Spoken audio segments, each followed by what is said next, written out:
ಯಾಜಕ ಕಾಂಡ ಅಧ್ಯಾಯ 25.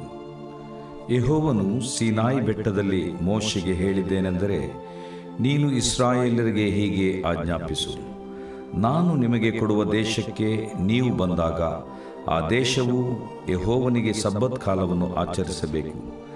6 ವರ್ಷಗಳು ನೀವು ಹೊಲದಲ್ಲಿ ಬೀಜವನ್ನು ಬಿತ್ತಬಹುದು, ದ್ರಾಕ್ಷೆ ತೋಟದ ಕೆಲಸವನ್ನು ನಡೆಸಬಹುದು, ಹೊಲ ತೋಟಗಳ ಬೆಳೆಗಳನ್ನು ಸಂಗ್ರಹಿಸಬಹುದು. ಆದರೆ 7ನೆಯ ವರ್ಷವು ಯಾವ ಬೇಸಾಯವೂ ನಡೆಯಬಾರದ ವಿಶ್ರಾಂತಿ ಕಾಲವಾಗಿಯೂ ಯೆಹೋವನಿಗೆ ಆಚರಿಸಬೇಕಾದ ಸಬ್ಬತ್ ಕಾಲವಾಗಿಯೂ ಇರಬೇಕು. ಹೊಲದಲ್ಲಿ ಬೀಜವನ್ನು ಬಿತ್ತಬಾರದು, ದ್ರಾಕ್ಷೆ ತೋಟದ ಕೆಲಸವನ್ನು ನಡೆಸಬಾರದು, ಹೊಲದಲ್ಲಿ ತಾನಾಗಿ ಬೆಳೆದ ಪೈರನ್ನು ನೀವು ಕೂಡಿಸಿಟ್ಟುಕೊಳ್ಳಬಾರದು. ನೀವು ನೋಡಿಕೊಳ್ಳದೆ ಬಿಟ್ಟ ದ್ರಾಕ್ಷಾಲತೆಗಳಲ್ಲಿ ಬಂದ ಹಣ್ಣನ್ನು ಸಂಗ್ರಹಿಸಬಾರದು. ಆ ವರ್ಷವೆಲ್ಲ ಭೂಮಿಗೆ ಸಂಪೂರ್ಣವಾಗಿ ವಿಶ್ರಾಂತಿ ಇರಬೇಕು. ಆದರೆ ಅಂಥ ಸಬ್ಬತ್ ಸಂವತ್ಸರದಲ್ಲಿ ತಾನಾಗಿ ಭೂಮಿಯಲ್ಲಿ ಹುಟ್ಟಿದ್ದು ನಿಮಗೂ ನಿಮ್ಮ ದಾಸದಾಸಿಯರಿಗೂ ಕೂಲಿಯವರಿಗೂ ನಿಮ್ಮ ಬಳಿಯಲ್ಲಿ ಇಳುಕೊಂಡವರಿಗೂ ನಿಮ್ಮ ಪಶುಗಳಿಗೂ ದೇಶದಲ್ಲಿರುವ ಕಾಡು ಮೃಗಗಳಿಗೂ ಆಹಾರವಾಗಬಹುದು. ಅದಲ್ಲದೆ 7 ವರ್ಷಕ್ಕೊಂದರಂತೆ 7 ಸಬ್ಬತ್ ವರ್ಷಗಳನ್ನು ಲೆಕ್ಕಿಸಬೇಕು. ಆ 7 ಸಬ್ಬತ್ ಸಂವತ್ಸರಗಳ ಕಾಲವು ಅಂದರೆ 49 ವರ್ಷಗಳು ಕಳೆದ ಮೇಲೆ 7ನೆಯ ತಿಂಗಳಿನ 10ನೇ ದಿವಸದಲ್ಲಿ ನಿಮ್ಮ ದೇಶದಲ್ಲೆಲ್ಲ ಕೊಂಬಿನ ಧ್ವನಿಯನ್ನು ಮಾಡಿಸಬೇಕು. ಸಕಲ ದೋಷ ಪರಿಹಾರಕವಾದ ಆ ದಿನದಲ್ಲೇ ನಿಮ್ಮ ದೇಶದಲ್ಲೆಲ್ಲ ಆ ಕೊಂಬಿನ ಧ್ವನಿಯನ್ನು ಮಾಡಿಸಬೇಕು. ನೀವು 50ನೆಯ ವರ್ಷವನ್ನು ದೇವರಿಗೆ ಮೀಸಲಾದ ವರ್ಷವೆಂದು ಭಾವಿಸಿ ಅದರಲ್ಲಿ ದೇಶದ ನಿವಾಸಿಗಳೆಲ್ಲರಿಗೂ ಬಿಡುಗಡೆಯಾಯಿತೆಂಬುದಾಗಿ ಸಾರಬೇಕು. ಅದು ಜೂಬಿಲಿ ಸಂವತ್ಸರವಾದುದರಿಂದ ನೀವೆಲ್ಲರೂ ನಿಮ್ಮ ನಿಮ್ಮ ಸ್ವಂತ ಭೂಮಿಗಳಿಗೂ ಸ್ವಜನರ ಬಳಿಗೂ ಹೋಗಿ ಇರಬಹುದು. ಆ 50ನೇ ವರ್ಷದಲ್ಲಿ ಅಂದರೆ ಜೂಬಿಲಿ ಸಂವತ್ಸರದಲ್ಲಿ ನೀವು ಬೀಜವನ್ನು ಬಿತ್ತಬಾರದು, ತಾನಾಗಿ ಬೆಳೆದ ಪೈರನ್ನು ಕೂಡಿಸಿಟ್ಟುಕೊಳ್ಳಬಾರದು. ನೀವು ನೋಡಿಕೊಳ್ಳದೆ ಬಿಟ್ಟ ದ್ರಾಕ್ಷಾಲತೆಗಳಲ್ಲಿ ಆದ ಹಣ್ಣನ್ನು ಸಂಗ್ರಹಿಸಬಾರದು. ಅದು ಜೂಬಿಲಿ ವರ್ಷವಾದುದರಿಂದ ನೀವು ಅದನ್ನು ಮೀಸಲಾದದ್ದೆಂದು ಭಾವಿಸಬೇಕು. ಹೊಲದಲ್ಲಿ ತಾನಾಗಿ ಬೆಳೆದದ್ದನ್ನು ಊಟ ಮಾಡಬಹುದು. ಜೂಬಿಲಿ ವರ್ಷದಲ್ಲಿ ನಿಮ್ಮ ನಿಮ್ಮ ಸ್ವಂತ ಭೂಮಿಗಳು ತಿರುಗಿ ನಿಮ್ಮ ವಶಕ್ಕೆ ಬರುವವು. ನೀವು ಸ್ಥಿರ ಸೊತ್ತನ್ನು ಸ್ವದೇಶದವರೊಡನೆ ಕ್ರಯ ವಿಕ್ರಯ ಮಾಡುವಾಗ ಇದರ ವಿಷಯದಲ್ಲಿ ಅನ್ಯಾಯ ಮಾಡಬಾರದು. ಕಳೆದ ಜೂಬಿಲಿ ಸಂವತ್ಸರದಿಂದ ಇಷ್ಟು ವರ್ಷವಾಯಿತೆಂದು ಲೆಕ್ಕಿಸಿ ಸ್ವದೇಶದವನಿಂದ ಕ್ರಯಕ್ಕೆ ತೆಗೆದುಕೊಳ್ಳಬೇಕು.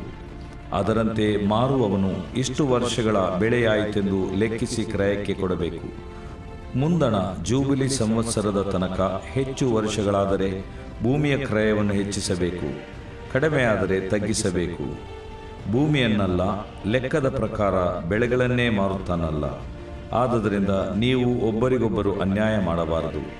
ನಿಮ್ಮ ದೇವರಿಗೆ ಭಯಪಡುವವರಾಗಿರಬೇಕು. ನಾನು ನಿಮ್ಮ ದೇವರಾದ ಯೆಹೋವನು. ನನ್ನ ಆಜ್ಞಾವಿಧಿಗಳನ್ನು ನೀವು ಅನುಸರಿಸಿ ನಡೆಯಬೇಕು. ಆಗ ನೀವು ಆ ದೇಶದಲ್ಲಿ ನಿರ್ಭಯವಾಗಿ ವಾಸವಾಗಿರುವಿರಿ. ನಿಮ್ಮ ಭೂಮಿಯು ಫಲವತ್ತಾಗುವುದು, ನೀವು ಸಮೃದ್ಧಿಯಾಗಿ ಊಟ ಮಾಡುವಿರಿ ಮತ್ತು ಆ ದೇಶದಲ್ಲಿ ನೀವು ನಿರ್ಭಯವಾಗಿ ವಾಸ ಮಾಡುವಿರಿ. 7ನೆಯ ವರ್ಷದಲ್ಲಿ ಬೀಜವನ್ನು ಬಿತ್ತುವುದಕ್ಕಾಗಲಿ ಬೆಳೆದದ್ದನ್ನು ಕೂಡಿಸಿಟ್ಟುಕೊಳ್ಳುವುದಕ್ಕಾಗಲಿ ಅಪ್ಪಣೆ ಇಲ್ಲವಲ್ಲ. ಆ ವರ್ಷದಲ್ಲಿ ಏನು ತಿನ್ನಬೇಕೆಂದು ವಿಚಾರಿಸುತ್ತೀರೋ ಕೇಳಿರಿ. 6ನೆಯ ವರ್ಷದ ಬೆಳೆ ನನ್ನ ಪೂರ್ಣಾನುಗ್ರಹದಿಂದ 3 ವರ್ಷಗಳ ಬೆಳೆಯಷ್ಟಾಗುವುದು. ನೀವು 8ನೇ ವರ್ಷದಲ್ಲಿ ಬೀಜವನ್ನು ಬಿತ್ತಿ ಅದರ ಬೆಳೆ ದೊರೆಯುವ ತನಕ ಅಂದರೆ 9ನೆಯ ವರ್ಷದವರೆಗೆ ಹಿಂದಿನ ಬೆಳೆಯಿಂದಲೇ ಜೀವನ ಮಾಡುವಿರಿ. ಭೂಮಿಯನ್ನು ಶಾಶ್ವತವಾಗಿ ವಿಕ್ರಯಿಸಿ ಬಿಡಬಾರದು, ಯಾಕಂದರೆ ಆ ಭೂಮಿ ನನ್ನದು. ನೀವಾದರೂ ಪರವಾಸಿಗಳಾಗಿ ನನ್ನ ಆಶ್ರಯದಲ್ಲಿ ಇಳುಕೊಂಡವರೇ. ನಿಮ್ಮಲ್ಲಿ ಮತ್ತೊಬ್ಬನ ಸ್ವಾಸ್ಥ್ಯ ಭೂಮಿ ನಿಮ್ಮ ವಶಕ್ಕೆ ಬಂದರೆ ಅದನ್ನು ಈಡುಕೊಟ್ಟು ಬಿಡಿಸಿಕೊಳ್ಳುವ ಅಧಿಕಾರವು ಕೊಟ್ಟವನಿಗೆ ಇರಬೇಕು. ನಿಮ್ಮ ಸಹೋದರರಲ್ಲಿ ಒಬ್ಬನು ಬಡವನಾಗಿ ತನ್ನ ಭೂಸ್ಥಿತಿಯಲ್ಲಿ ಏನಾದರೂ ಮಾರಿಕೊಂಡರೆ ಅವನ ಸಮೀಪವಾದ ಬಂಧುವು ಅದನ್ನು ಬಿಡಿಸಿಕೊಳ್ಳಬೇಕು. ಬಿಡಿಸುವ ಬಂಧುವು ಇಲ್ಲದೆ ಹೋದ ಪಕ್ಷಕ್ಕೆ ಮಾರಿದವನೇ ಸ್ಥಿತಿವಂತನಾಗಿ ಅದನ್ನು ಬಿಡಿಸಿಕೊಳ್ಳುವಷ್ಟು ಹಣವನ್ನು ಸಂಪಾದಿಸಿದರೆ ಆ ಭೂಮಿಯನ್ನು ಮಾರಿದಂದಿನಿಂದ ಕಳೆದ ವರ್ಷಗಳನ್ನು ಬಿಟ್ಟು ಮಿಕ್ಕ ಕ್ರಯವನ್ನು ಕೊಟ್ಟು ತನ್ನ ಭೂಮಿಯನ್ನು ಸ್ವಾಧೀನಪಡಿಸಿಕೊಳ್ಳಬಹುದು. ಅವನು ಆ ಭೂಮಿಯನ್ನು ಸ್ವಾಧೀನಪಡಿಸಿಕೊಳ್ಳಲಾರದೆ ಹೋದರೆ ಅದು ಜೂಬಿಲಿ ಸಂವತ್ಸರದ ತನಕ ಕೊಂಡುಕೊಂಡವನ ವಶದಲ್ಲೇ ಇರಬೇಕು. ಜೂಬಿಲಿ ವರ್ಷದಲ್ಲಿ ಅದು ಬಿಡುಗಡೆಯಾಗುವುದು. ಆಗ ಆ ಭೂಮಿ ತಿರುಗಿ ಅವನ ವಶಕ್ಕೆ ಬರುವುದು. ಯಾವನಾದರೂ ಪೌಳಿಗೋಡೆಯುಳ್ಳ ಪಟ್ಟಣದಲ್ಲಿರುವ ಮನೆಯನ್ನು ಮಾರಿದರೆ ಅದನ್ನು ಮಾರಿದ ದಿನ ಮೊದಲುಗೊಂಡು 1 ವರ್ಷ ಪೂರ್ತಿಯಾಗುವುದರೊಳಗೆ ಈಡುಕೊಟ್ಟು ಬಿಡಿಸಬಹುದು. ಪೂರಾ 1 ವರ್ಷದ ತನಕ ಅದನ್ನು ಬಿಡಿಸುವ ಅಧಿಕಾರವು ಅವನಿಗಿರುವುದು. ಪೌಳಿ ಗೋಡೆಯುಳ್ಳ ಪಟ್ಟಣದಲ್ಲಿರುವ ಆ ಮನೆ 1 ವರ್ಷದೊಳಗಾಗಿ ಬಿಡಿಸಲ್ಪಡದೆ ಹೋದರೆ ಅದು ಜೂಬಿಲಿ ಸಂವತ್ಸರದಲ್ಲಿಯೂ ಬಿಡುಗಡೆಯಾಗದೆ ಕ್ರಯಕೊಟ್ಟವನಿಗೂ ಅವನ ಸಂತತಿಯವರಿಗೂ ಶಾಶ್ವತವಾಗಿ ನಿಲ್ಲುವುದು. ಪೌಳಿ ಗೋಡೆಯಿಲ್ಲದ ಊರುಗಳಲ್ಲಿರುವ ಮನೆಗಳು ಬಯಲಿನ ಹೊಲಗಳಂತೆ ಎಣಿಸಲ್ಪಡಬೇಕು. ಅವುಗಳನ್ನು ಬಿಡಿಸುವ ಅಧಿಕಾರವಿರುವುದು. ಜೂಬಿಲಿ ಸಂವತ್ಸರದಲ್ಲಿ ಅವು ಬಿಡುಗಡೆಯಾಗುವವು. ಆದರೆ ಲೇವಿಯರ ಸ್ವಾಸ್ಥ್ಯವಾಗಿರುವ ಪಟ್ಟಣಗಳಲ್ಲಿನ ಮನೆಗಳು ಮಾರಲ್ಪಟ್ಟರೆ ಅವುಗಳನ್ನು ಬಿಡಿಸುವ ಅಧಿಕಾರವು ಲೇವಿಯರಿಗೆ ಯಾವಾಗಲೂ ಇರುವುದು. ಲೇವಿಯರೊಳಗೆ ಯಾರೂ ಅದನ್ನು ಬಿಡಿಸದೆ ಹೋದರೆ ಲೇವಿಯರ ಸ್ವಂತವಾಗಿರುವ ಅಂಥ ಪಟ್ಟಣಗಳಲ್ಲಿ ಮಾರಲ್ಪಟ್ಟ ಮನೆ ಜೂಬಿಲಿ ಸಂವತ್ಸರದಲ್ಲಿ ಬಿಡುಗಡೆಯಾಗುವುದು. ಲೇವಿಯರ ಪಟ್ಟಣಗಳಲ್ಲಿನ ಮನೆಗಳು ಇಸ್ರಾಯೇಲ್ಯರ ಮಧ್ಯದಲ್ಲಿರುವ ಅವರ ಸ್ವಾಸ್ಥ್ಯವಷ್ಟೇ. ಅವರು ತಮ್ಮ ಪಟ್ಟಣಗಳಿಗೆ ಸೇರಿರುವ ಹುಲ್ಲುಗಾವಲನ್ನು ಮಾರಲೇ ಕೂಡದು. ಅವು ಅವರಿಗೆ ಶಾಶ್ವತವಾದ ಸ್ವಾಸ್ಥ್ಯ.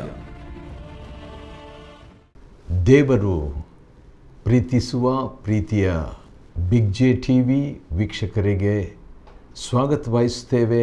ಬನ್ನಿರಿ, ಇಂದು ದೇವರ ವಾಕ್ಯವನ್ನು ಯಾಜಕಕಾಂಡ 25ನೇ ಅಧ್ಯಾಯದಿಂದ the book of Leviticus chapter 25 ಇದರಿಂದ ನಾವು ಅಧ್ಯಯನ ಮಾಡಿಕೊಳ್ಳೋಣ. ಮತ್ತು 24ನೇ ಅಧ್ಯಾಯದಲ್ಲಿ ದೇವರು ದೇವಸ್ಥಾನದಲ್ಲಿರುವಂಥ ದೀಪಗಳ ಕುರಿತಾಗಿ ಮತ್ತು ದೇವ ದೂಷಣೆ ಮಾಡಿದಂಥವರಿಗೆ ಶಿಕ್ಷೆ, ಅದರಲ್ಲಿಯೂ ಒಬ್ಬ ವ್ಯಕ್ತಿ ಯಾವ ರೀತಿಯಾಗಿ ದೇವದೂಷಣೆ ಮಾಡಿದಾಗ ದೇವರು ಅದನ್ನು ಗಂಭೀರವಾಗಿ ತೆಗೆದುಕೊಂಡು ಅವನನ್ನು ಕಾವಲಿರಿಸಿ ಮರಣದಂಡನೆ ಅವನಿಗೆ ವಿಧಿಸಲಾಯಿತಂತ 24ನೇ ಅಧ್ಯಾಯ ಯಾಜಕಕಾಂಡದಲ್ಲಿ ದೇವರ ವಾಕ್ಯ ಉಂಟು. ಹಾಗಾದರೆ ದೇವದೂಷಣೆ ಎಷ್ಟು ಗಂಭೀರವಾದದ್ದು. The blasphemy was a serious thing. ದೇವರು ದೇವದೂಷಣೆಯನ್ನು ತಿರಸ್ಕರಿಸಿದ್ದು ಅಷ್ಟೇ ಅಲ್ಲ, ಶಿಕ್ಷಿಸಿದ್ದು ಅಷ್ಟೇ ಅಲ್ಲ, ಮರಣದಂಡನೆ ಅಂತ ಹೇಳಿದಾಗ ದೇವರು ಅದನ್ನು ಬಹಳ ಗಂಭೀರವಾಗಿ ತೆಗೆದುಕೊಂಡನಂತ ನಾವು ನೋಡ್ತೇವೆ. ಹಾಗಾದರೆ ದೇವರಿಗೆ ಅದು ಗಂಭೀರವಾದದ್ದಾಗಿದ್ದರೆ ನಾವು ಅದನ್ನು ಗಂಭೀರವಾಗಿ ತೆಗೆದುಕೊಳ್ಬೇಕು. ನನ್ನ ಆತ್ಮಿಕ ನಾಯಕರೊಬ್ಬರು ಈ ರೀತಿಯಾಗಿ ಒಂದು ಪ್ರಾರ್ಥನೆಯನ್ನು ಮಾಡುವುದಾಗಿ ಹೇಳಿದರು. ಅದೇನೆಂದರೆ, ದೇವರೇ, ನಿನಗೆ ಬೇಸರಪಡಿಸಿದ್ದು, ನಿನಗೆ ಬೇಸರಪಡಿಸುವಂಥದ್ದು ನನಗೂ ಬೇಸರಪಡಲಿ. ನೀನು ಹರ್ಷಿಸುವಂಥದ್ದರ ಕುರಿತು ನಾನು ಹರ್ಷಿಸುವಂತೆ ಮಾಡಲಿ ಎಂಬುದಾಗಿ ಸೂಕ್ಷ್ಮ ಮನಸ್ಸಾಕ್ಷಿಯನ್ನು ದೇವರಿಂದ ಬೇಡಿಕೊಂಡರು. ಪ್ರಿಯ ವೀಕ್ಷಕರೇ, ನಮಗೂ ಇಂದು ಈ ದಿವಸಗಳಲ್ಲಿ ರಾಜಕೀಯವಾಗಿ ಒಂದು ವೇಳೆ ನ್ಯಾಯಾಲಯದ ಪ್ರಕಾರವಾಗಿ ಕೆಲವು ನಿಯಮಗಳು, ಕಾನೂನುಗಳು, ಧಾರ್ಮಿಕ ನಾಯಕರು ಕೂಡ ಹೇಳುವಾಗ ದೇವರ ವಾಕ್ಯಕ್ಕೆ ಅದು ಹೊಂದುವುದಾಗಿದೆಯಾ ಎಂಬುದು ಒಂದು ದೊಡ್ಡ ಪ್ರಶ್ನೆ. ಯಾಕಂದರೆ ದೇವರು ಪರಮಶ್ರೇಷ್ಠನು. ಆತನ ಮಾತೇ ಅಂತಿಮ. ಆತನ ಮಾತು ನಿತ್ಯವಾದದ್ದು. ಆತನ ಮಾತಿನ ಮೌಲ್ಯದಲ್ಲಿ, ಆತನ ಮಾತಿನ ಬೆಳಕಿನಲ್ಲಿ ನಾನು, ನಮ್ಮ ಕುಟುಂಬದವರು, ನಾವುಗಳು, ನಮ್ಮ ಸಮಾಜವು, ನಮ್ಮ ಸಭೆಯು ಹೊಂದಿ ಹೋಗತಕ್ಕದ್ದು. ಅದಕ್ಕಾಗಿ ದೇವರು ನಮಗೆ ಪವಿತ್ರ ಆತ್ಮನನ್ನು ಕೊಟ್ಟಿದ್ದಾನೆ. ಕೆಲವು ಸಾರಿ ನಮಗೆ ಗಲಿಬಿಲಿ ಆಗ್ಬೋದು. ಒಂದು ವೇಳೆ ದೇವರ ವಾಕ್ಯವನ್ನೇ ಓದಿದಾಗಲೂ ಕೆಲವರಿಗೆ ಗಲಿಬಿಲಿ ಆಗುವಂಥ ಸಾಧ್ಯತೆ ನನಗಾಗಿದೆ. ಒಂದು ಕಡೆ ದೇವರ ವಾಕ್ಯ ಹೀಗಿದೆ, ಇನ್ನೊಂದು ಕಡೆ ದೇವರ ವಾಕ್ಯ ಹಾಗಿದೆ, ಯಾವುದು ಸರಿ, ಯಾವುದನ್ನು ಯಾವಾಗ ನಾವು ಅನ್ವಯಿಸಿಕೊಳ್ಳಬೇಕು ಎಂಬಂಥ ಪ್ರಶ್ನೆ ಬಂದಾಗ ದೇವರು ನಮಗೆ ಸಹಾಯಕನು, ಹೆಲ್ಪರ್, ಕಂಫರ್ಟರ್, ಸಹಾಯಕನೆಂಬ ಒಬ್ಬ ವ್ಯಕ್ತಿಯನ್ನು ಕೊಟ್ಟಿದ್ದಾನೆ. ಆತನು ದೇವರೇ ಆಗಿರುವ ಆತನು, ಪವಿತ್ರಾತ್ಮ ದೇವರು. ಆತನಿಂದ ನಾವು ಸಹಾಯ ಪಡ್ಕೊಂಡು, ಜ್ಞಾನ ಪಡ್ಕೊಂಡು, ಯಾವಾಗ ಯಾವುದನ್ನು ಹೇಗೆ ಮಾಡಬೇಕು ಎಂಬಂಥ ನಡೆಸುವಿಕೆ, ಪ್ರೇರಣೆ, ಇನ್ಸ್ಪಿರೇಷನ್, ನಡೆಸುವಿಕೆ, ಗೈಡೆನ್ಸ್ ದೇವರಿಂದ ನಾವು ಪಡ್ಕೊಳ್ಬೇಕು. ಆದ ಕಾರಣ ಆತ್ಮಿಕ ಜೀವನ ಅದು ಅತಿಶಯ ಜೀವನ. Spiritual life is A wonderful life. ಆದ ಕಾರಣ ಪ್ರಿಯ ವೀಕ್ಷಕರೇ, ನಿಮಗೆ ನಾನು ಬಯಸುತ್ತೇನೆ ಏನಂದರೆ ಆತ್ಮಿಕವಾದ ರೀತಿಯಲ್ಲಿ ನಾವು ಬಾಳುವಂತೆ ದೇವರು ನಮಗೆ ಸಾಕಷ್ಟು ಅನುಕೂಲವನ್ನು ಒದಗಿಸಿಕೊಟ್ಟಿದ್ದಾನೆ. ಇಂದು ನಾವು 25ನೇ ಅಧ್ಯಾಯವನ್ನು ನೋಡಿಕೊಳ್ಳಲಿಕ್ಕಿದ್ದೇವೆ. ಚಾಪ್ಟರ್ 25. ಯಾಜಕಾಂಡ 25ನೇ ಅಧ್ಯಾಯ ಕೂಡ ಸ್ವಲ್ಪ ದೊಡ್ಡ ಅಧ್ಯಾಯನ, ಯಾಕಂದರೆ 55 ವಚನಗಳಿದೆ. ಆದ ಕಾರಣ ಅದನ್ನು 2 ಭಾಗವಾಗಿ ವಿಭಾಗಿಸಿ ನಾವು ಅಧ್ಯಯನ ಮಾಡಿಕೊಳ್ಳುವಂಥದ್ದು ಒಳ್ಳೆಯದು. ಯಾಜಕಾಂಡ 1ರಿಂದ 34 ವಚನಗಳು ಮೊದಲನೇ ಭಾಗವಾಗಿಯೂ 35ರಿಂದ 55 ಎರಡನೇ ಭಾಗವಾಗಿ ವಿಂಗಡಿಸಿ ನಾವು ಅದನ್ನು ವಿಭಾಗಿಸಿ ಅಧ್ಯಯನ ಮಾಡಿಕೊಳ್ಳೋಣ. ಸರಿ, 25ನೇ ಅಧ್ಯಾಯ 1ರಿಂದ 34 ವಚನಗಳಲ್ಲಿ ಸಬ್ಬತ್ ವರ್ಷದ ಕುರಿತಾಗಿಯೂ ಜೂಬಿಲಿ ಎಂಬಂಥ ವರ್ಷದ ಕುರಿತಾಗಿಯೂ ಹೇಳಲಾಗಿದೆ. ಇದು ಯಾಜಕಾಂಡದಲ್ಲಿ ಭಾಳ ಪ್ರಾಮುಖ್ಯವಾದಂಥ ಒಂದು ಅಧ್ಯಯನ. ಇದರಲ್ಲಿ ಸುಮಾರು 7 ಆತ್ಮಿಕ ಅರ್ಥಗಳು ಕೊಡಲಾಗಿದೆ. ಒಂದು ವೇಳೆ ಆ ಪದ ಅಲ್ಲಿ ಇಲ್ಲ, ಆದರೆ ಆ ಆತ್ಮ ಅಲ್ಲಿದೆ. ದೇರ್ ಈಸ್ ನೋ ವರ್ಡ್ಸ್ ದೋ, but the spirit is behind it. ಅಂದರೆ ಉದಾಹರಣೆಗೆ, ಧರ್ಮಶಾಸ್ತ್ರದ ಮುಖ್ಯ ತಾತ್ಪರ್ಯ ಈ ಅಧ್ಯಾಯದಲ್ಲಿದೆ. ಧರ್ಮಶಾಸ್ತ್ರದ ಮುಖ್ಯ ತಾತ್ಪರ್ಯ ಏನಾಗಿದೆ ಅಂತ ಹೇಳ್ಬಿಟ್ಟು ನೋಡುವಾಗ, ಮತ್ತಾಯನ ಬರೆದ ಸುವಾರ್ತೆ 22ನೇ ಅಧ್ಯಾಯ 37ರಿಂದ 39 ವಚನಗಳಲ್ಲಿ ದೇವರನ್ನು ಪ್ರೀತಿಸುವುದು, ನೆರೆಯವರನ್ನು ಪ್ರೀತಿಸುವುದು, ಇವೆರಡರ ನಡುವೆ ನಮ್ಮನ್ನು ನಾವು ಪ್ರೀತಿಸುವಂಥದ್ದು. ಹಾಗಾದರೆ ದೇವರನ್ನು ಪ್ರೀತಿಸುವುದು, ನಮ್ಮನ್ನು ನಾವು ಪ್ರಾಮಾಣಿಕವಾಗಿ ಪ್ರೀತಿಸುವುದು, ಇತರರನ್ನು ಪ್ರೀತಿಸುವಂಥದ್ದು, ಇದು ಧರ್ಮಶಾಸ್ತ್ರದ ಮತ 22:40ನೇ ವಚನ ಪ್ರಕಾರ ಧರ್ಮಶಾಸ್ತ್ರದ ಮತ್ತು ಪ್ರವಾದಿಗಳ ತಾತ್ಪರ್ಯವಾಗಿದೆ. ಅದನ್ನು ಯಾಜಕಾಂಡ 25ರಲ್ಲಿ ನಾವು ನೋಡಿಕೊಳ್ಬೋದು. ಅಂದರೆ ಮುಖ್ಯ ತಾತ್ಪರ್ಯ ಪ್ರೀತಿ, ದೇವರನ್ನು ಪ್ರೀತಿಸುವುದು, ಇತರರನ್ನು ಪ್ರೀತಿಸುವುದು, ನಮ್ಮಂತೆಯೇ ಇತರರನ್ನು ಪ್ರೀತಿಸುವುದು ಎಂಬಂಥ ಮಾತು ಇಲ್ಲಿ ಕಾಣದಿದ್ದರೂ ಅದರ ಆತ್ಮ ಇಲ್ಲಿ ಅಡಕವಾಗಿದೆ. ಕ್ರಿಸ್ತನ ಚಿತ್ರ ಇದರ ಅಡಕವಾಗಿದೆ. ದೇವರ ಸರ್ಕಾರ, ನಿನ್ನ ರಾಜ್ಯವು ಬರಲಿ ಎಂಬುದಾಗಿ ಪ್ರಭು ಯೇಸು ನಮಗೆ ಕಲಿಸಿಕೊಟ್ಟಂಥ ಪ್ರಾರ್ಥನೆಯ ಆತ್ಮ, ದೇವರ ರಾಜ್ಯದ ಕುರಿತಾದಂಥ ಆತ್ಮ ಈ ಯಾಜಕಾಂಡ 25ರಲ್ಲಿ ನಾವು ನೋಡಿಕೊಳ್ಬೋದು. ಇಸ್ರಾಯೇಲ್ರ ಒಂದು ಆರ್ಥಿಕ ಕ್ರಮವನ್ನು ಕೂಡ ಇದರಲ್ಲಿ ನಾವು ನೋಡಿಕೊಳ್ತೇವೆ. The spirit or the economic system, ಯಾವ ರೀತಿಯಾಗಿ ಇಸ್ರಾಯೇಲ್ರಲ್ಲಿ ಇರುವಂಥ ಒಂದು ಆರ್ಥಿಕ ಕ್ರಮ ದೇವರಲ್ಲಿ ಹೇಳ್ಕೊಡುವಂಥದ್ದನ್ನು ನೋಡ್ತೀವಿ. ಯಾಕಂದರೆ ದೇವರೇ ಅರಸನಾಗಿರೋದ್ರಿಂದ ಇದು ಪ್ರಜಾಪ್ರಭುತ್ವ ಅಲ್ಲ, ಆದರೆ ದೈವ ಪ್ರಭುತ್ವವಾಗಿತ್ತು. ದೇವರು ತಾನೇ ಆ ಪ್ರಭುತ್ವವನ್ನು, ದೇವರು ತಾನೇ ಸರ್ಕಾರವನ್ನು ನಡೆಸ್ತಾ ಮೋಶೆ ಮುಖಾಂತರವಾಗಿ ಅದನ್ನು ಹೇಳಿಕೊಡುವಂಥ ಮಾತನ್ನು ನಾವು ನೋಡ್ತೀವಿ. ಅಷ್ಟೇ ಅಲ್ಲದೆ ಬಡವರ ಕುರಿತಾದಂಥ ಒಂದು ಚಿಂತನೆ ಅಥವಾ ಕಾಳಜಿ ಇದರಲ್ಲಿ ನಾವು ನೋಡಿಕೊಳ್ಳಬಹುದು. ಅಪೊಸ್ತಲಕೃತ್ಯ 2ನೇ ಅಧ್ಯಾಯದಲ್ಲಿ ನೋಡುವಾಗ ಆದಿ ಸಭೆಯವರು ಒಟ್ಟಾಗಿ ಸೇರಿದ್ರಂತೆ. 44ನೇ ವಚನದ ಪ್ರಕಾರವಾಗಿ ಅವರು ಹುದುವಾಗಿ ಹಂಚಿಕೊಂಡ್ರು, ಕಾಮನ್ ಆಗಿ ಎಲ್ಲವನ್ನು. ಅಂಥ ಒಂದು ಆತ್ಮ ಯಾಜಕಾಂಡ 25ರಲ್ಲಿ ಇದೆ.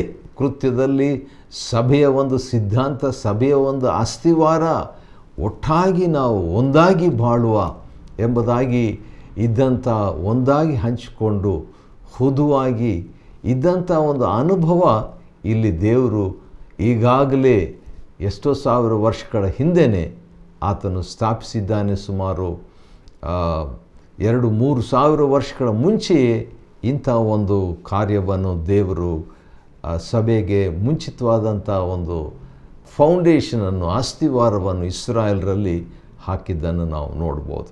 ಸರಿ, ಇದನ್ನೆಲ್ಲ ದೇವರು ಯಾಕೆ ಮಾಡಿದನು ಎಂಬುದಾಗಿ ನೋಡುವಾಗ, ಒಂದು, ದೇವರು ಮಾಲೀಕನು, ದೇವರು ಓನರ್ ಆಗಿದ್ದಾನೆ, ದೇವರು ಯಜಮಾನನು, ದೇವರು ದೇವರೇ ಆಗಿದ್ದಾನೆ, ದೇವರು ಒಡೆಯನು, ಈಸ್ ಲಾರ್ಡ್ ಎಂಬುದನ್ನು ಈ ಅಧ್ಯಾಯದಲ್ಲಿ ರುಜುಪಡಿಸ್ತಾನೆ ತನ್ನ ಮಾತಿನಿಂದ. ಅಷ್ಟೇ ಅಲ್ಲದೆ ಆ ದೇಶ ಕೂಡ ಅದಕ್ಕೆ ಓನರ್ ಆತನೇ ಎಂಬುದಾಗಿ. The land also belongs to God. ದೇವರು ಆ ಭೂಮಿ ನನ್ನದೇ ಎಂಬುದಾಗಿ ಹೇಳುವಂಥ ಮಾತು. ಹಾಗಾದರೆ ಆ ಜನರು ಕೂಡ ನನ್ನವರೇ, ನನ್ನ ದಾಸರು, ನಾನು ಯಜಮಾನನು ಎಂಬಂಥ ಸಿದ್ಧಾಂತವನ್ನು ನಾವಿಲ್ಲಿ ನೋಡ್ಬೋದು. ಮತ್ತು ದೇವರು ಇಲ್ಲಿ ಅವರಿಗೆ ಒಂದು ಕುಟುಂಬವಾಗಿದ್ದೀರಿ, ಆದ ಕಾರಣ ಇತರರ ಬಗ್ಗೆ ಚಿಂತಿಸಿರಿ, ಅವರಿಗೂ ಕೂಡ ಅನುಕೂಲಿಸಿರಿ ಎಂಬಂಥ ಸಿದ್ಧಾಂತಗಳನ್ನು, ಪ್ರೀತಿಯನ್ನು ಅವರಿಗೆ ಆತನು ಇನ್ಸ್ಟಿಲ್ ಮಾಡ್ತಾನೆ, ಅವರಲ್ಲಿ ಇರುವಂತೆ ಮಾಡುವಂಥದ್ದನ್ನು ನೋಡ್ತೇವೆ.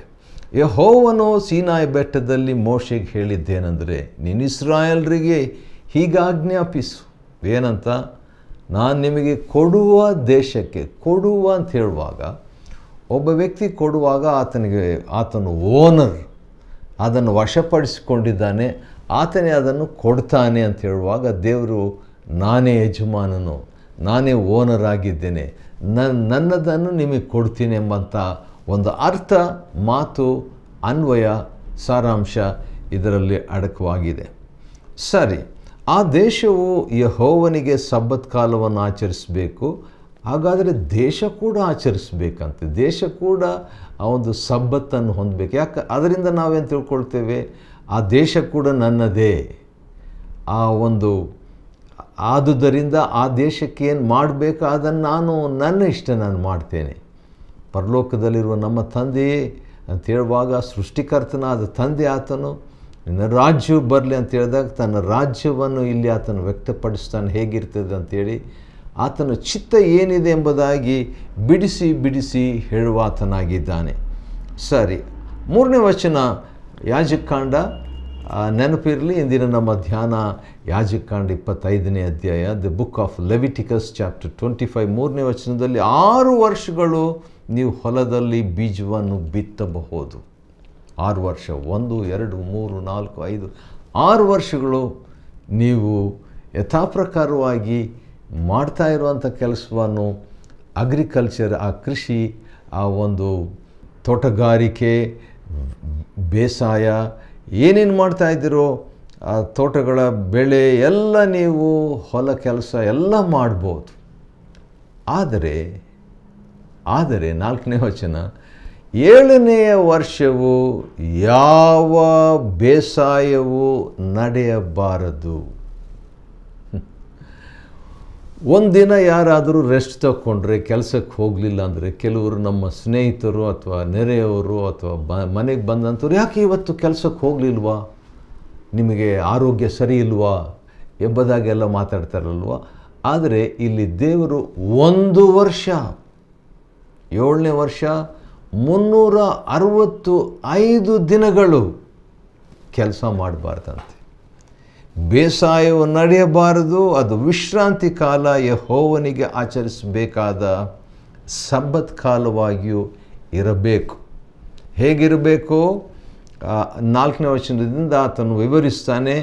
ಅಲ್ಲಿ ಬೀಜ ಬಿತ್ತಬಾರ್ದು, 2ನೇದು ದ್ರಾಕ್ಷಿ ತೋಟದ ಕೆಲಸ ನಡೆಸಬಾರ್ದು, 3ನೇದು ಅಲ್ಲಿ ಹೊಲದಲ್ಲಿ ತಾನಾಗಿ ಬೆಳೆದ ಪೈರನ್ನು ನೀವು ಕೂಡಿಸಿಟ್ಟುಕೊಳ್ಳಬಾರದು. ತಾನಾಗಿ ನಾನು ಬಿತ್ತಲಿಲ್ಲ ಆದರೆ ಬೆಳೆದ್ಬಿಟ್ಟಿದೆ ಅಂತ ಹೇಳಿದಾಗ ಅಂಥದ್ದನ್ನು ಹೊಲದಲ್ಲಿ ತಾನಾಗಿ ಬೆಳೆದ ಪೈರನ್ನು ಕೂಡಿಸಿಟ್ಕೊಳ್ಳಬಾರ್ದಂತೆ.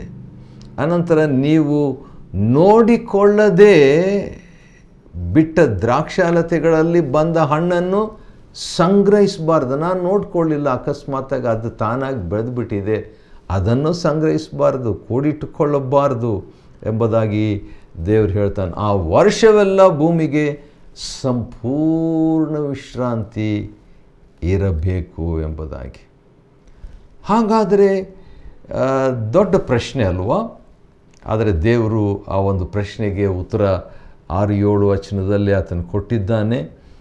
ಆ ವರ್ಷದಲ್ಲಿ ತಾನಾಗಿ ಭೂಮಿಯಲ್ಲಿ ಹುಟ್ಟಿದ್ದು ನಿಮಗೂ ನಿಮ್ಮ ದಾಸದಾಸಿಯರಿಗೂ ಕೂಲಿಯವರಿಗೂ ನಿಮ್ಮ ಬಳಿಯಲ್ಲಿ ಇಳ್ಕೊಂಡವರಿಗೂ ನಿಮ್ಮ ಪಶುಗಳಿಗೂ ದೇಶದಲ್ಲಿರುವಂಥ ಕಾಡು ಮೃಗಗಳಿಗೂ ಆಹಾರವಾಗಬಹುದು. ಕೂಡಿಸಿಟ್ಕೊಳ್ಬಾರ್ದು ತಾನಾಗಿ ಬೆಳೆದದ್ದನ್ನು. ಆದರೆ ತಾನಾಗಿ ಬೆಳೆದದ್ದನ್ನು, ತಾನಾಗಿ ಭೂಮಿಯಲ್ಲಿ ಹುಟ್ಟಿದ್ದನ್ನು ಆಹಾರವಾಗಿ ಅದನ್ನು ತೆಗೆದುಕೊಳ್ಳಬಹುದು ಎಂಬುದಾಗಿ ದೇವರು ಹೇಳುವಾತನಾಗಿದ್ದಾನೆ. ಯಾಕೆ ಅಂತ ಹೇಳಿದರೆ ದೇವರು ಈ ಉದ್ದೇಶಪೂರ್ವಕವಾಗಿ ಈ ಮಾತುಗಳನ್ನು ಆ ಸಬ್ಬತ್ ವಿಷಯವಾಗಿ ಹೇಳ್ತಾನೆ ರೀ. ಸರಿ, 7ನೇ ವರ್ಷ ಸಬ್ಬತ್ ವರ್ಷ. 7 ವರ್ಷಗಳನ್ನು ಎಣಿಸಿ 50ನೇ ವರ್ಷ ಬಂದಾಗ ಅದು ಜೂಬಿಲಿ ವರ್ಷ ಎಂಬುದಾಗಿ. ಜೂಬಿಲಿ ಎಂಬುದಾಗಿ ಹೇಳುವಾಗ ಯೋಬೇಲ್ ಎಂಬಂಥ ಹೀಬ್ರೂ ಪದದ ಅರ್ಥ ಒಂದು ಆಧುನಿಕ ನವೀನ ಭಾಷೆಯಲ್ಲಿ ಹೇಳಬೇಕಾದ್ರೆ ಸ್ಫೋಟ, ಬ್ಲಾಸ್ಟ್ ಅಥವಾ ಧ್ವನಿ ಅಥವಾ ಒಂದು ಸತತವಾಗಿರುವಂಥ ಶಬ್ದ, ಕಂಟಿನ್ಯೂಯಸ್ ಸೌಂಡ್, ಅಥವಾ ಕೊಂಬಿನ ಶಬ್ದ, ಕೊಂಬಿನ ಧ್ವನಿ, ತುತೂರಿಯ ಧ್ವನಿ ಎಂಬುದಾಗಿ ಅರ್ಥ ಕೊಡುವಂಥದ್ದು. ಹಾಗಾದರೆ ಈ ಜೂಬಿಲಿ ಅಂತ ಹೇಳಿದ್ರೆ ಅದು ಉತ್ಸವ, ಅದು ಹಬ್ಬ, ಅದು ಒಂದು ಸಿಗ್ನಲ್, ಒಂದು ಸೂಚನೆ, ಒಂದು ಗುರುತು, ಒಂದು ಧ್ವನಿ, ಒಂದು ಗಮನ ಸೆಳೆಯುವಂಥ ಗಮನಾರ್ಹವಾದಂಥ ಒಂದು ವರ್ಷ ಆ ಜೂಬಿಲಿಯ ವರ್ಷವಾಗಿರ್ತದೆ.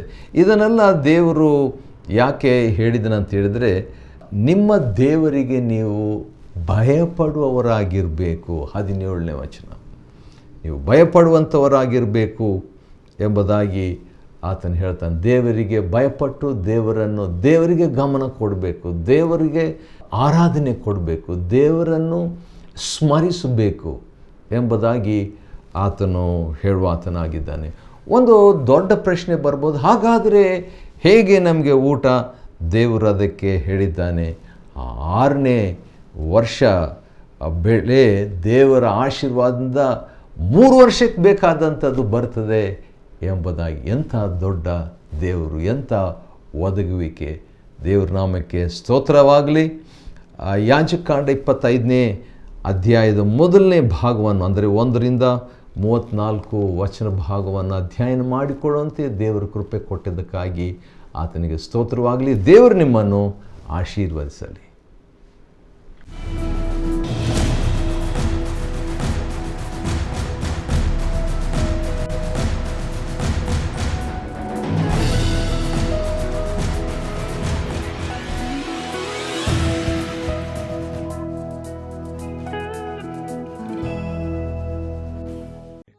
Chapter 25. And the Lord spake unto Moses in Mount Sinai, saying, Speak unto the children of Israel, and say unto them, When ye come into the land which I give you, then shall the land keep a Sabbath unto the Lord. 6 years thou shalt sow thy field, and 6 years thou shalt prune thy vineyard, and gather in the fruit thereof. But in the 7th year shall be a Sabbath of rest unto the land, a Sabbath for the Lord. Thou shalt neither sow thy field, nor prune thy vineyard.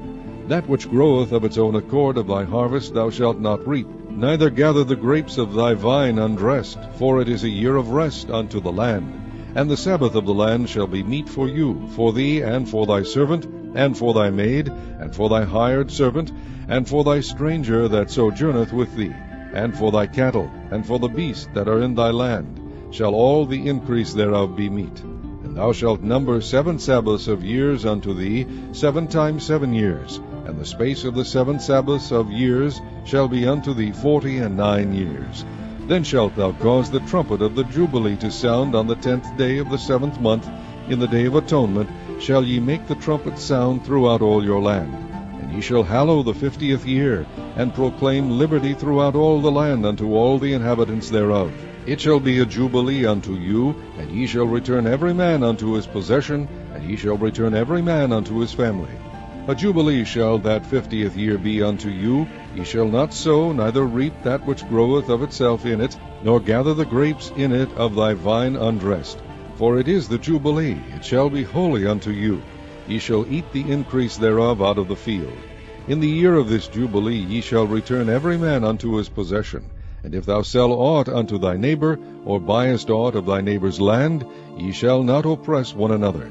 According to the number of years after the Jubilee thou shalt buy of thy neighbor, and according unto the number of years of the fruits he shall sell unto thee. According to the multitude of years thou shalt increase the price thereof, and according to the fewness of years thou shalt diminish the price of it. For according to the number of the years of the fruits doth he sell unto thee. Ye shall not therefore oppress one another, but thou shalt fear thy God, for I am the Lord your God. Wherefore ye shall do my statutes, and keep my judgments, and do them, and ye shall dwell in the land in safety. And the land shall yield her fruit, and ye shall eat your fill, and dwell therein in safety. And if ye shall say, What shall we eat the 7th year? Behold, we shall not sow, nor gather in our increase. Then I will command my blessing upon you in the 6th year, and it shall bring forth fruit for 3 years. And ye shall sow the 8th year, and eat yet of old fruit until the 9th year. Until her fruits come in, ye shall eat of the old store. The land shall not be sold forever, for the land is mine, for ye are strangers and sojourners with me. And in all the land of your possession ye shall grant a redemption for the land. If thy brother be waxen poor, and hath sold away some of his possession, and if any of his kin come to redeem it, then shall he redeem that which his brother sold. And if the man have done to redeem it, and himself be able to redeem it, then let him count the years of the sale thereof, and restore the overplus unto the man to whom he sold it, that he may return unto his possession. But if he be not able to restore it to him, then that which is sold shall remain in the hand of him that hath bought it until the year of Jubilee. And in the Jubilee it shall go out, and he shall return unto his possession. And if a man sell a dwelling house in a walled city, then he may redeem it within a whole year after it is sold. Within a full year may he redeem it. And if it be not redeemed within the space of a full year, then the house that is in the walled city shall be established for ever to him that bought it throughout his generations. It shall not go out in the Jubilee. But the houses of the villages which have no wall round about them shall be counted as the fields of the country.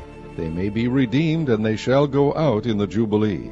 Notwithstanding, the cities of the Levites and the houses of the cities of their possession may the Levites redeem at any time. And if a man purchase of the Levites, then the house that was sold, and the city of his possession, shall go out in the year of Jubilee, for the houses of the cities of the Levites are their possession among the children of Israel. But the field of the suburbs of their cities may not be sold, for it is their perpetual possession.